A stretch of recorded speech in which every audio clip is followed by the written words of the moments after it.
सैयदा नफीस बानो शमा की। उन्होंने 20 साल कबल भी एक आबिदी की थी,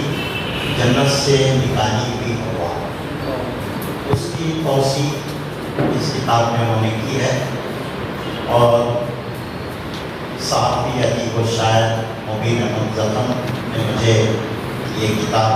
मुताले के लिए पेश की। उन्वान से ही मैं समझ गया कि ये एक आबिदी है, और उन्वान के नीचे भी लिखा गया है कि आबिदी।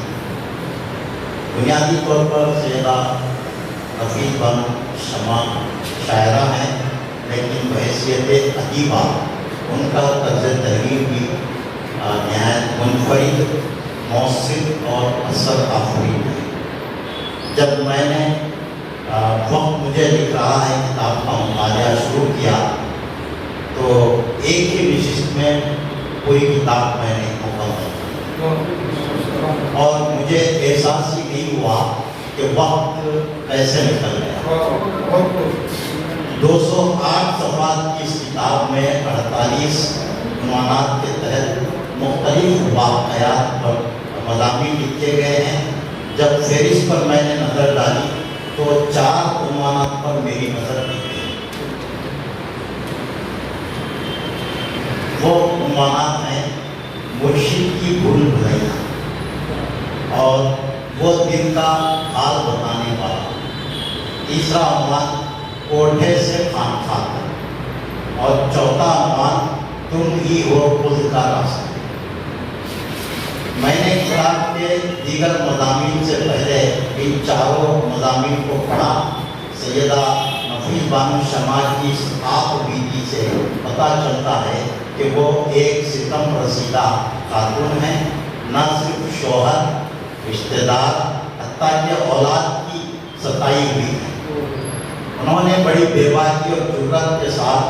वो सारी बातें अपनी आपबीती में बयान कर दी जिनसे उन्हें सब अज़ियतें पहुँची।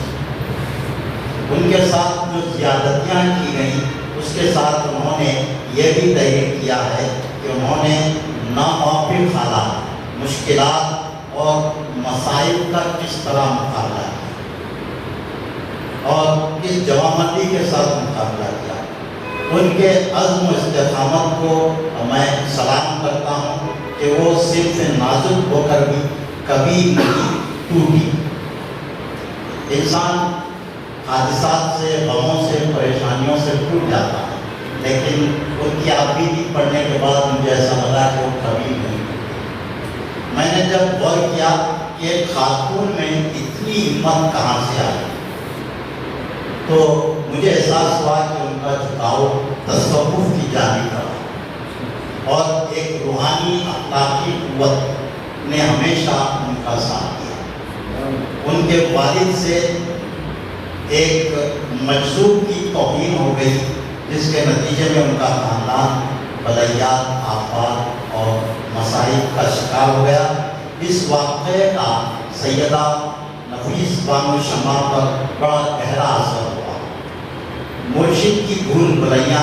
मज़मून की सुर्खी से ऐसा लगता है कि इसमें नाम नहाद बाबाओं और मुर्शिदों का हाल बयान किया गया था, लेकिन मोहतरमा सैयदा नफीस बानो शमा ने एक कामिल बुज़ुर्ग से अपनी बैत और उसके बाद के मराहिल किस तरह तय हुए, उनकी तफसील इस मज़मून में बयान की है। हालांकि सुर्खी बड़ी अजीब व गरीब है, जबकि वो दिल का हाल बताने वाला उन्वान के तहत एक जाली पीर के करतूत बयान किए कि किस तरह एक डाकू जाली पीर बन जाता है और खजाने निकालने के बहाने लोगों को ठगता है। एक मज़मून कोठे से खानखा में सैयदा नफीस बानो शमा ने मुर्शिद की हिदायत पाकर एक बिगड़े हुए नौजवान के राह रास्त पर आने की दास्तान बयान की, और इस तरह उन्होंने खैर और शर के फ़र्क को नहायत खूबसूरती से ज़ब्त तहरीर लाया, और ये उनके ज़ाती तजुर्बात की रोशनी में बयान किया है, इसलिए इसमें हकीकत है। तुम ही हो खुद का रास्ता, یہ اس کتاب کا بہت ہی اہم مضمون ہے، اور اس میں انہوں نے خواب میں زیارت رسول سے مشرف ہونے کا واقعہ بیان کیا ہے، اور نہایت عقیدت و احترام کے ساتھ انہوں نے اس واقعے کو ضبط تحریر لایا ہے۔ خواب میں زیارت رسول ہونے کا ہر مومن، ہر مسلمان منی ہوتا ہے، اور اس کے کئی طریقے بتائے گئے، لیکن بزرگوں کے حوالے سے، صوفیہ کے حوالے سے یہ بات ہے کہ جب دل ٹوٹتا ہے تو خواب میں نبی کی زیارت ہوتی ہے۔ یہ بہت ہی اہم واقعہ میں نے ایک جگہ پڑھا تھا کہ ایک پیر و مرشد کی اہلیہ نے ان سے خواہش کی کہ آپ سب کو جنت کی باتیں بتاتے ہیں، مدینے کی باتیں بتاتے ہیں، مجھے بھی خواب میں حضور کی زیارت کروائیں۔ وہ پیر و مرشد نے اپنی اہلیہ سے کہا کہ ایسے تھوڑے خواب میں سرکار آئیں گے، تم اچھی طرح بن ٹھن کر دلہن کی طرح تیار ہو جاؤ خواب دیکھ کے۔ اور وہ محترمہ تیار ہوتی ہیں پوری طرح اور آتی ہیں سامنے اپنے شوہر کے، تو تب آپ مذاق اڑاتے ہیں، تو جیسی عورت کے خواب میں حضور کہاں سے آپ تشریف لائے۔ اس خاتون کا دل ٹوٹ جاتا ہے اور رو کر سو جاتی ہے، تو خواب میں حضور صلی اللہ علیہ وسلم کی زیارت ہوتی ہے۔ تو یہ دلوں کا ٹوٹنا نبی سے قریب کرنا ہے، چاہے وہ زندگی کے حالات ہوں یا کسی کے ظلم سے ہم پریشان ہوتے ہیں، تو سب سے زیادہ تکلیف ہماری جو تکلیف ہے اس کا احساس ہمارے نبی کو۔ یہ بہت خاص بات اور ایک تعلق کی بات ہے، تو محترمہ نے بھی اپنے اس مضمون میں اسی خوبصورتی کے ساتھ پیش کیا ہے، اور دو چار اشعار انہوں نے، اس میں ایک پوری نعت انہوں نے لکھی ہے، لیکن اس کے دو اشعار میں آپ کے گزر کرنا چاہوں گا کہ انہوں نے خواب میں حضور صلی اللہ علیہ وسلم کا جو چہرہ انور دیکھا، تو اس کو انہوں نے اشعار میں بیان کیا ہے کہ مدحت ہو بھلا کس سے اس چہرہ خوباں کی، مدحت ہو بھلا کس سے اس چہرہ خوباں کی، خرطاس منور پر تفسیر ہے قرآن۔ اور یہ شعر دیکھیے کہ ہوتا ہے منور